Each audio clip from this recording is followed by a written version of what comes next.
très heureux.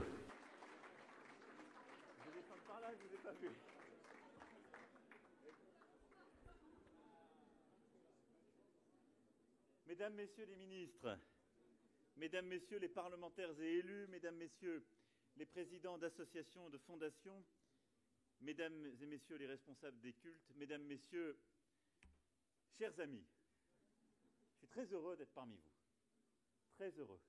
On m'a écrit un très très long discours, il est très sérieux. Je vais vous parler avec le cœur. D'abord, je suis très heureux parce que ça fait trop longtemps que je n'étais pas revenu et ne m'étais pas retrouvé parmi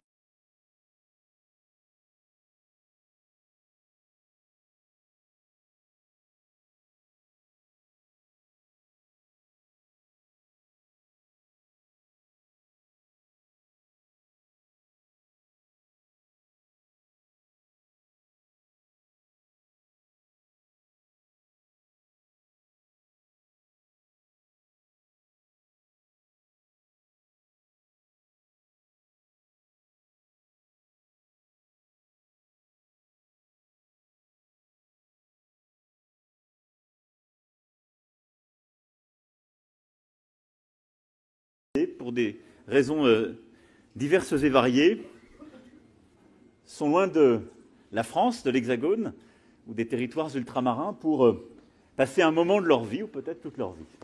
Alors je voulais vous dire à toutes et tous cette bonne année, vous dire que la République ne vous oublie pas et qu'elle compte aussi sur vous. Elle ne vous oublie pas parce qu'il y a beaucoup de choses qui ont été engagées, qu'on va continuer. Le vote par Internet, qui était un engagement que j'avais pris, sera possible dès la prochaine élection consulaire de 2020, dans des conditions de sécurité, de sincérité et de secret du vote parfaitement garanties. Et c'est quelque chose, je sais, qui est très attendu. Et j'en profite pour remercier tous les conseillers consulaires et toutes celles et ceux qui s'engagent, parce que c'est très important.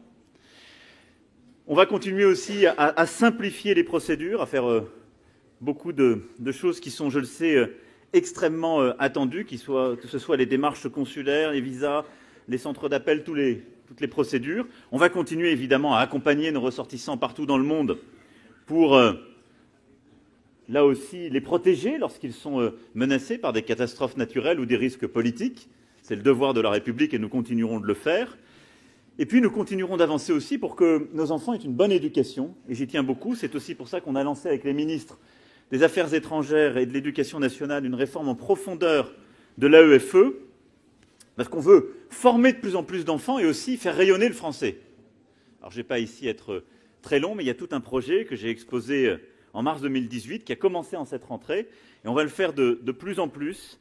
Et d'ici 2022, 500 filières d'éducation bilingue francophone seront labellisées. Et cette réforme de l'éducation française, on va aussi la doubler d'initiatives, en particulier dans la région. Il y en a plusieurs qui nous tiennent à cœur. Ce qu'on a décidé de faire, qui est un fonds pour financer toutes les écoles, justement, des chrétiens d'Orient. Il y a 400 000 enfants qui, dans la région, apprennent le français ou sont formés au français par les écoles des chrétiens d'Orient. Et donc on va, avec un fonds, les aider à faire encore davantage.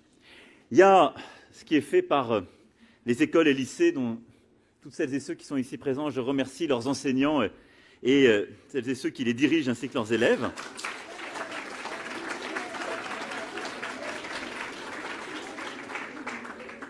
Bravo. Et puis il y a le pôle d'excellence qu'on a décidé aussi à Tel Aviv en particulier, avec l'école Marc Chagall et le lycée franco-israélien Mikvé Israël, qui sera un point important et va permettre de diffuser cela.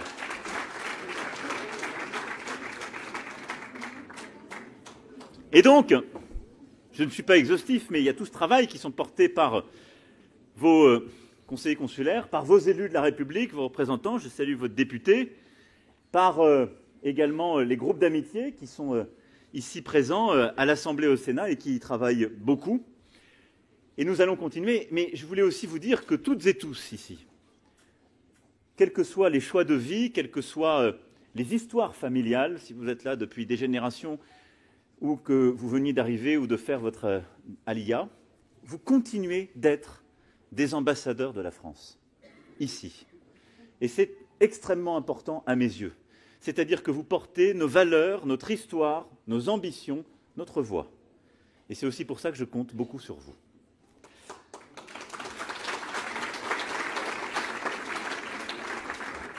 Alors, vous le savez, je suis ici avant tout pour la mémoire, l'histoire et le Forum international de l'Holocauste qui s'est tenu sous la présidence du président Rivlin depuis hier et la cérémonie que juste après vous avoir vu, j'irai rejoindre à Yad Vashem.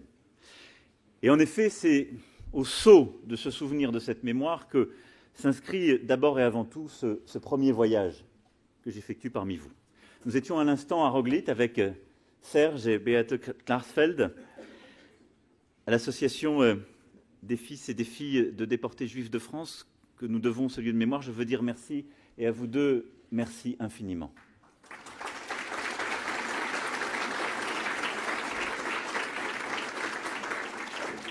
C'était extraordinairement émouvant pour celles et ceux qui étaient là. D'abord de voir ce lieu qui est, je dirais, notre lieu par essence, parce que c'est celui de ces enfants, de ces adultes, françaises, français, qui sont tombés, et à voir ce mur des noms ici, avant même que le mur des noms n'ait été érigé à Paris, et je trouve un symbole extrêmement fort. Et il l'a été par votre travail patient, par d'abord un devoir de justice, puis un devoir de mémoire, et avoir ces 80 000 noms, ces 80 000 arbres, ces 80 000 vies qui défient en quelque sorte le crime absolu. C'est, je crois, une conquête que vous avez réussi avec quelques autres absolument formidables. C'était le 18 juin 1981. Et je crois que c'est le formidable symbole aussi de ce que, collectivement, nous voulons porter, qui est aussi cet esprit de résistance. Et m'accompagnent d'ailleurs dans ce voyage, je veux leur rendre hommage, plusieurs élus qui, ici, portent le nom de leur village, les destins de leur village ou de leur ville, et qui, du Chambon-sur-Lignon à Isieux, aussi en passant par le Camp des Milles, Lyon ou autre,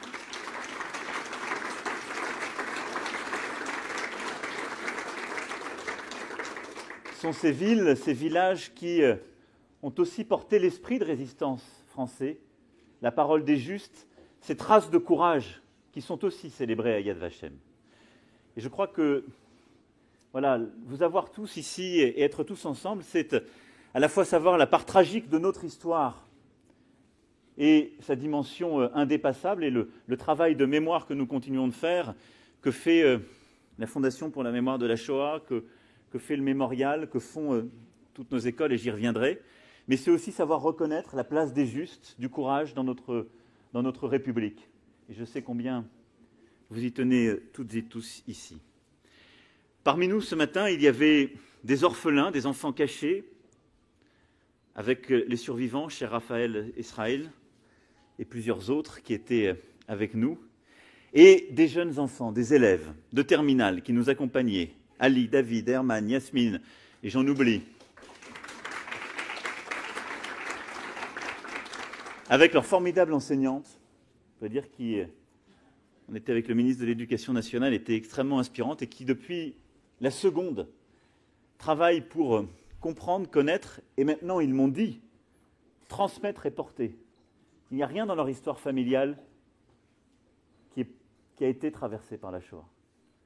Mais ils seront des ambassadeurs de cette mémoire et de ce combat au quotidien, par le travail qui a été fait par l'école, par l'éducation, et je veux saluer ici le travail des enseignants, leur engagement, des différentes fondations impliquées, et puis le travail de Jacques Fredge, dont je veux saluer vraiment l'exceptionnel engagement.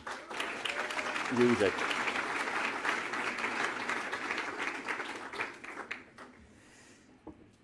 J'ai tenu, je le disais, être ici à Jérusalem à l'invitation du président Rivlin pour répondre à l'appel de Yad Vashem, à l'injonction du plus jamais ça. Je serai le 27 janvier avec les survivants, avec les fils et filles de déportés, avec les jeunes engagés dans l'indispensable travail de mémoire au mémorial de la Shoah pour le 75e anniversaire de la libération du camp d'Auschwitz-Birkenau. Le Premier ministre sera en Pologne, quant à lui, et nous serons avec plusieurs d'entre vous qui êtes là aujourd'hui, à un moment aussi important avec le dévoilement de ce nouveau mur des noms. Ce que nous allons vivre cet après-midi, et j'aurai l'occasion de le dire, est un moment extrêmement important parce que c'est l'engagement collectif de la communauté internationale de ne pas oublier. Essayons d'imaginer ce que celles et ceux qui sont tombés, ce que celles et ceux qui se sont échappés et ce que nos amis qui sont encore parmi nous et qui sont rescapés peuvent ressentir à l'idée de voir autant de dirigeants du monde être là à Jérusalem, à Yad Vashem, pour porter cette mémoire et cet engagement. Et ça, c'est un trésor des dernières décennies qui est le fruit, je dirais, d'un travail évidemment d'historiens, de juristes, mais de militants de la vérité exceptionnels et de combattants de chaque jour. Parce que le relativisme et le mensonge n'ont pas quitté ce monde. Et je voulais dire combien nous devons à ceux et celles qui se sont battus pour cela. Je vous ai cité Serge et Beateux, mais vous avez été ces prophètes de vérité, à proprement parler, avec beaucoup de courage. Mais tous ceux qui vous ont accompagnés, suivis dans ce combat, et tous ceux qui vont prendre la relève, je vois beaucoup de jeunes ici, c'est un combat qui n'est jamais gagné. C'est ça que nous allons porter cet après-midi, à Yad Vashem. Et ce que je tenais à vous dire ici, c'est que ma détermination à agir en la matière est totale. Nous avons évoqué la situation dans notre pays il y a quelques jours avec Raïm Corsia, Francis Khalifa, Joël Mergui, Ariel Goldman, David et Éric de Rothschild. Et je veux les remercier pour leur engagement, leur force de conviction.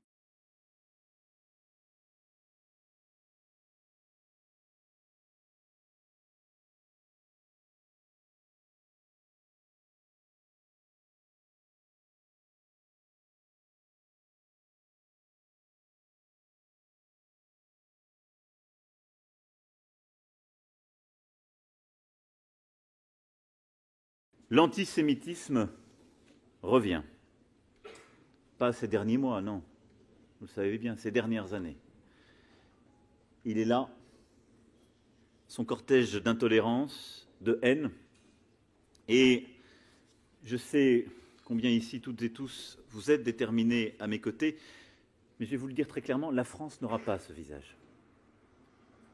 Elle aura tous ceux de cette foule si nombreuse, si émue, qui s'est rassemblée tout le long de la rue Soufflot pour accompagner Simone Veil, chère famille, dans sa dernière demeure.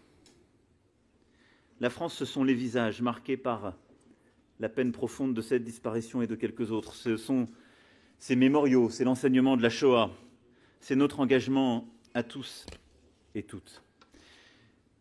Mais je vais vous le dire très clairement, l'antisémitisme est là. Il est là en France, il est là en Europe, il est dans la région où vous vivez.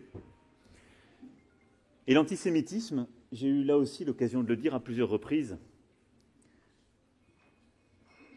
ça ne doit pas être uniquement, ni même d'abord, le problème des Juifs. L'antisémitisme en France, c'est d'abord et avant tout le problème de la République.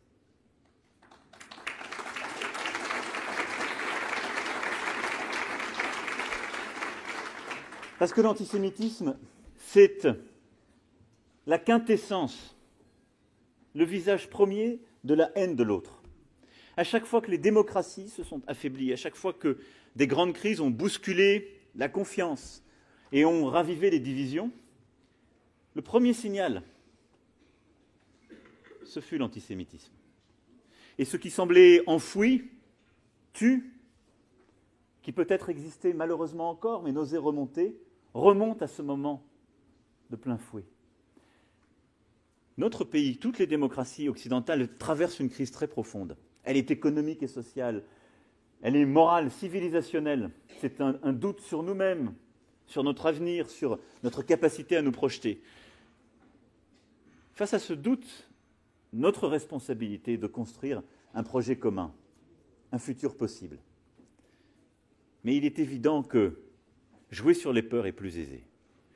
Et aujourd'hui, nombreux sont ceux qui jouent dans notre pays, dans nos pays, sur les peurs, les confusions, le relativisme. Et la première peur, c'est celle de l'autre. C'est pour ça que l'antisémitisme revient. Alors il nous faut le combattre avec force. Avec force d'abord en luttant contre toutes les violences et tous les amalgames.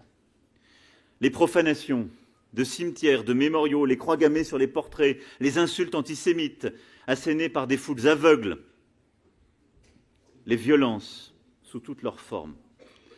Lutter contre les confusions aussi, quand de manière honteuse, on détourne des signes et des traces de l'histoire sur d'autres causes, en la déformant et en la reconvoquant.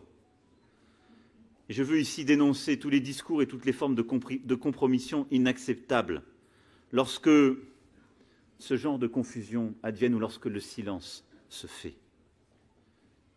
En France, ces violences ou ces profanations n'ont pas leur place. En France, l'utilisation de l'étoile jaune n'a pas à être faite dans un insupportable amalgame. En France, le combat contre l'antisémitisme est inséparable du combat contre le racisme, parce que c'est aussi le combat contre ce qui mine la République et notre Union.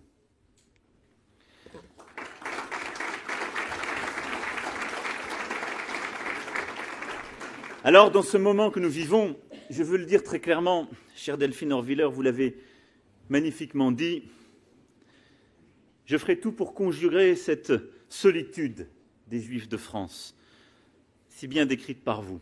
Il n'y a pas de solitude à avoir parce que ce combat, je le disais, c'est celui de la République, parce que la République a son histoire. Et cette part juive de l'âme française, c'est nous, c'est la France, c'est la République qui protège en son sein tous ses enfants.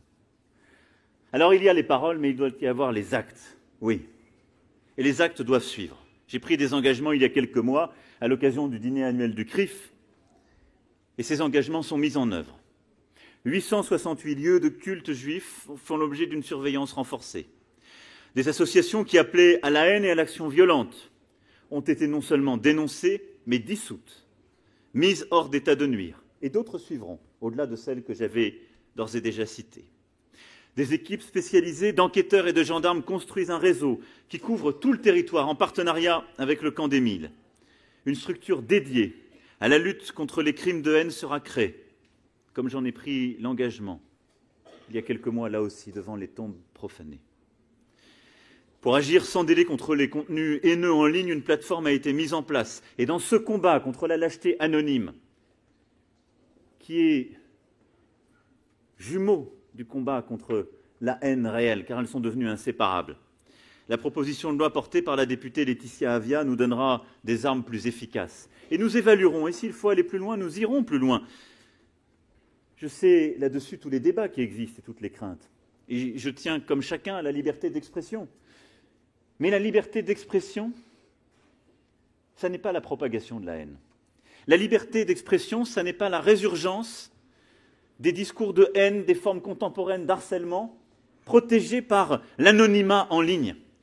Nous avons mis des siècles à bâtir une civilité républicaine, la capacité à nous aimer en société et à vivre ensemble dans nos différences. Cette civilité, nous sommes en train de la laisser miner par une prétendue liberté qui est simplement une divulgation contemporaine de la haine. Nous devons, là aussi, nous équiper, bâtir un droit nouveau, poursuivre et sanctionner. L'Assemblée nationale a adopté une résolution qui reprend la définition de l'antisémitisme donnée par l'Alliance internationale pour la mémoire de l'Holocauste.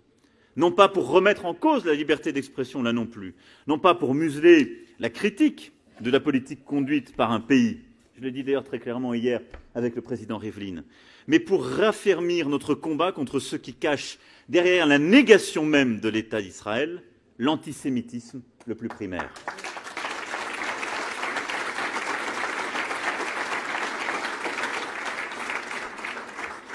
Et puis nous agissons sur l'éducation qui est, je le disais tout à l'heure, parlant de Roglit, notre plus grand espoir, notre plus grand levier, parce que la crise actuelle que nous vivons aussi, c'est notre échec. Ce sont nos échecs passés de n'avoir pas su former suffisamment les consciences, de n'avoir pas su apprendre suffisamment à nos jeunesses ce qui était advenu et le fait que cette morsure de l'histoire pouvait revenir. Et donc nous avons à apprendre, mais aussi à faire revivre, à faire toucher du doigt ce qu'est l'histoire de la République, de notre pays et l'histoire de l'humanité. Et donc, pour cela, l'éducation joue un rôle essentiel. Le ministre de l'Éducation nationale qui m'accompagne ici est pleinement engagé.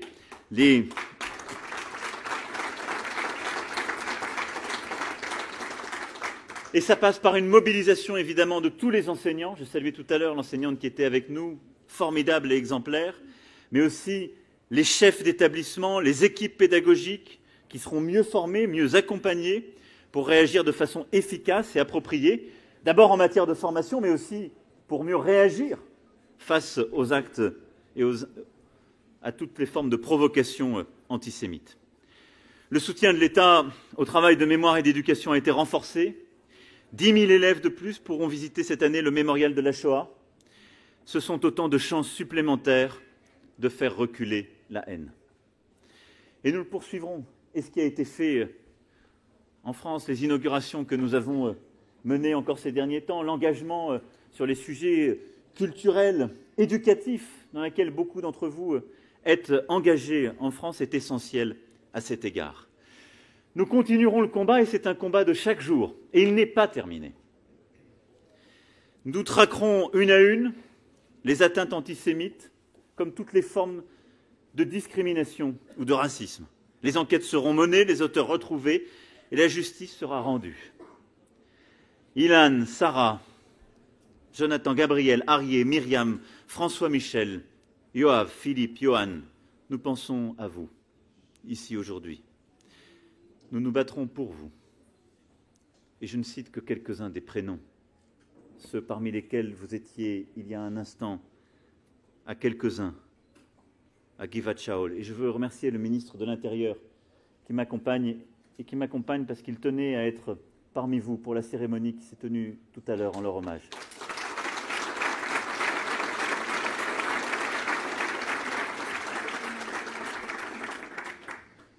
Je pense à vos enfants et vos familles. Et je veux vous dire que tout le gouvernement est ici mobilisé et continuera de l'être pour que cela n'advienne plus. Alors je sais combien, dans ce contexte, l'émotion est encore forte après la décision rendue par la Cour d'appel de Paris sur l'assassinat de Sarah Halimi.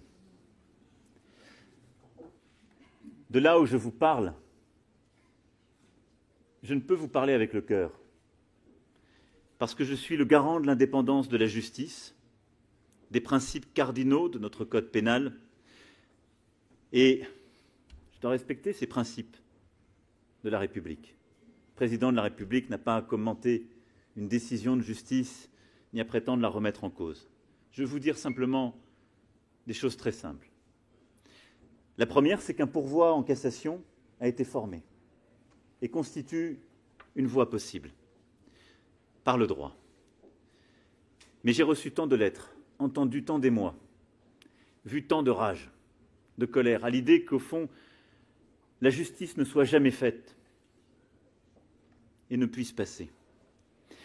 Alors je veux vous dire d'abord que la justice française a reconnu le caractère antisémite de ce crime.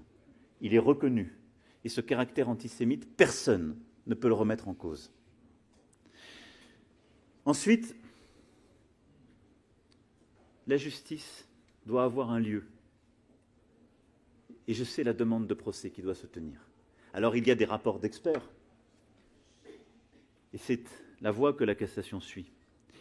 La question de la responsabilité pénale est l'affaire des juges. La question de l'antisémitisme est celle de la République. Mais ce que nous apprend ce qui vient de se passer, c'est que même si à la fin, le juge devait décider que la responsabilité pénale n'est pas là, le besoin de procès, lui, est là. Le besoin que toutes les voix s'expriment, se disent, et que l'on comprenne ce qui s'est passé, pour que ce que tout un procès comporte de réparation, parce qu'il est lui-même, puisse se tenir. Nous en avons besoin dans la République.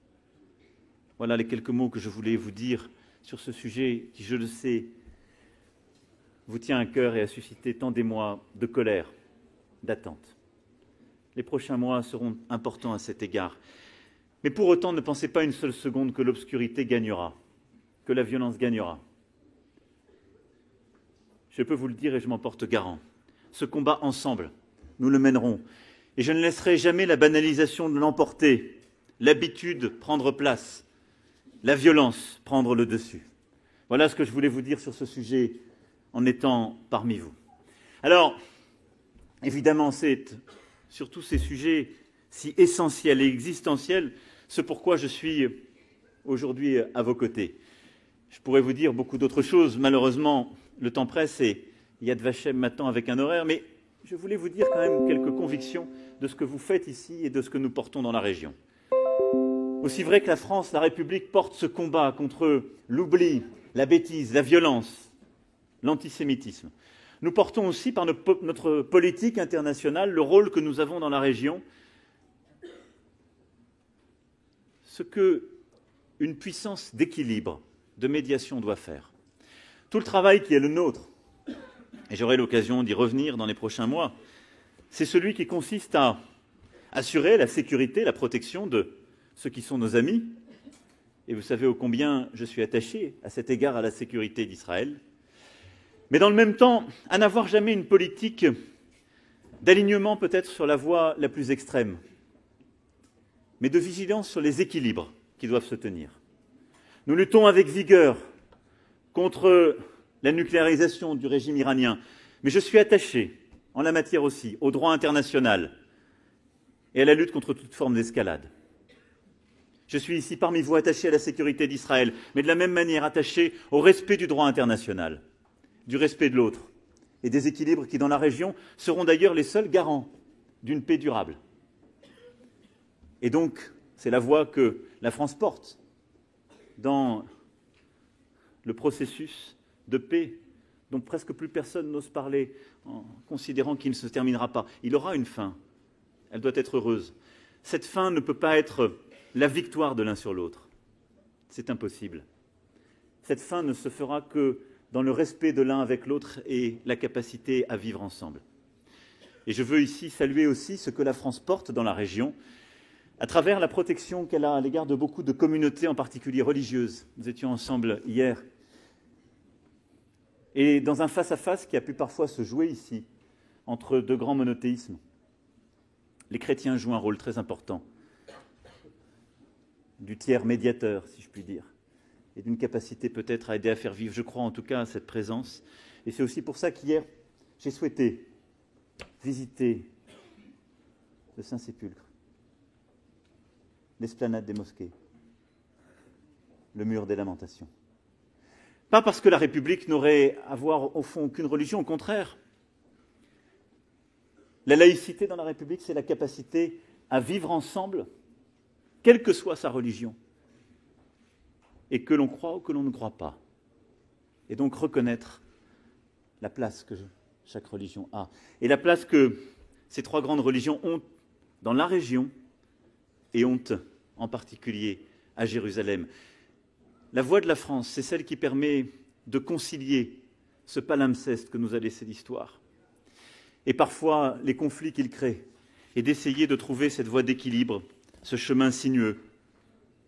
Et je crois qu'il est possible. Et c'est avec, si je puis dire, cette conviction, cette exigence que nous continuerons d'œuvrer sur le plan international dans la région. Alors parfois, vous me demandez plus, ou de faire davantage. Croyez-moi, quand je vous dis que je ne le fais pas, je crois aussi le faire en pensant à votre bien. Quelle utilité aurait la voix de la France si elle n'était à nouveau que celle qui s'aligne sur le plus grand, dans un moment où une part de cette politique internationale joue beaucoup sur l'humiliation et le ressentiment. Nous devons garder des voies d'équilibre, qui seront les seules qui permettront à un moment donné le chemin de passage. Toute cette histoire que nous évoquions il y a un instant, c'est l'histoire folle de gens qui ont pensé que leur futur se construirait dans la négation d'un autre. Il n'y aura pas plus ici de futur qui se bâtira dans la négation de qui que ce soit. Le futur se fera dans la cohabitation de tous avec tous. Ce sera aussi notre rôle d'aider à le bâtir.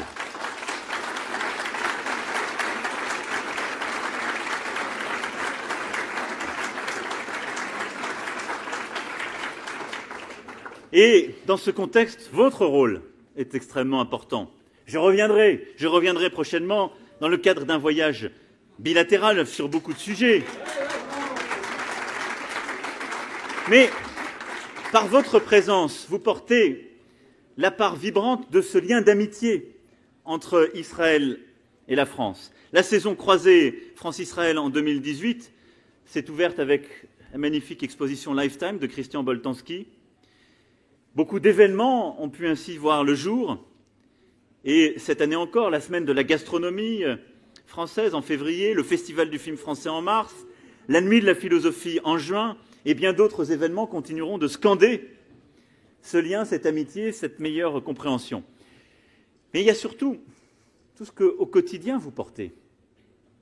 Par l'école, l'enseignement, avec d'ailleurs, grâce à notre modèle éducatif que je défendais tout à l'heure, la capacité à ce que nos enfants ici soient bien formés, mais à ce que beaucoup d'enfants, quelle que soit d'ailleurs leur origine, leur croyance, soient formés par la République avec son aide, comme artistes, comme entrepreneurs, comme scientifiques, comme fonctionnaires. Ici, vous portez cette part de France qui construit cette amitié.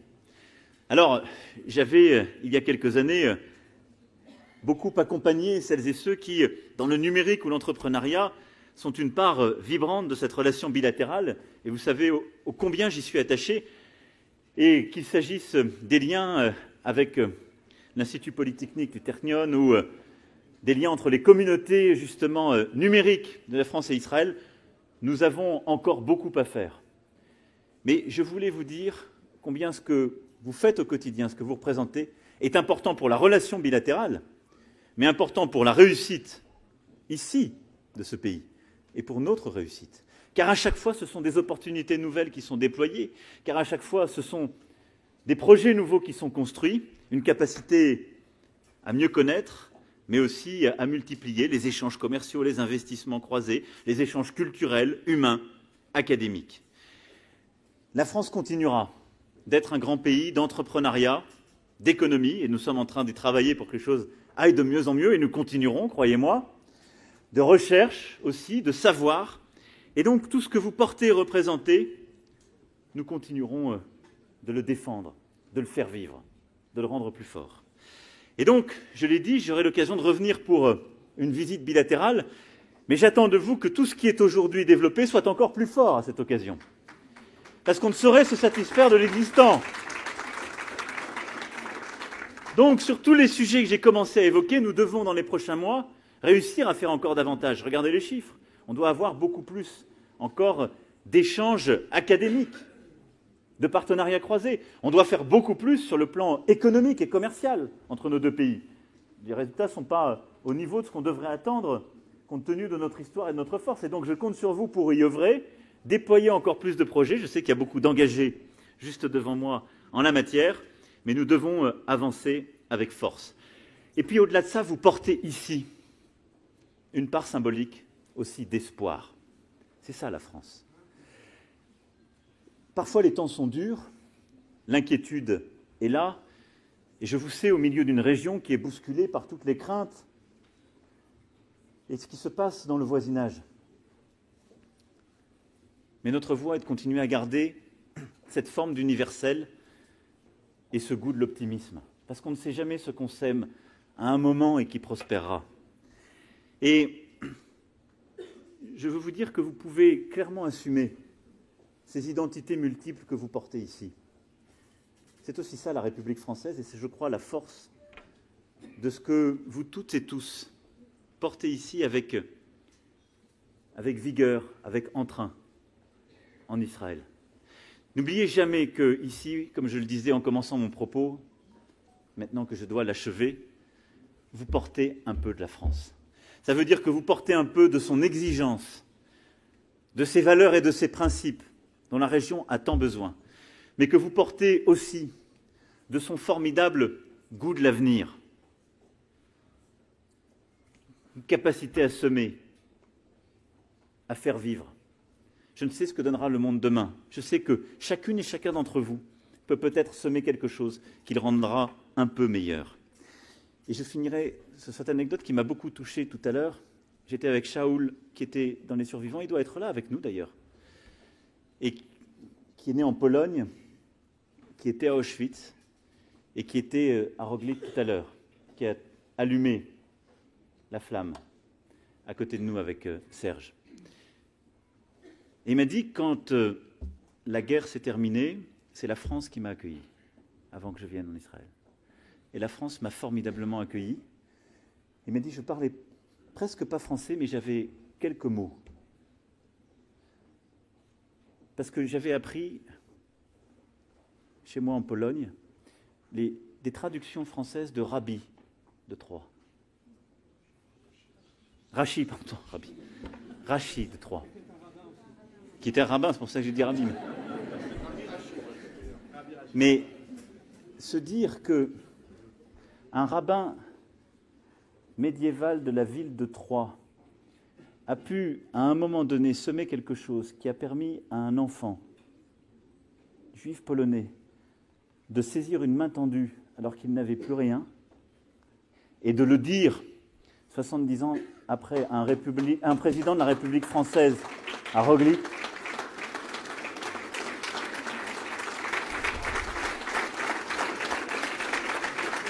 Il doit être par là. Je me dis que la vie est formidablement inventive et pleine d'espoir, mais je veux vous dire aussi que rien dans ce que vous faites, en particulier ici, n'est innocent.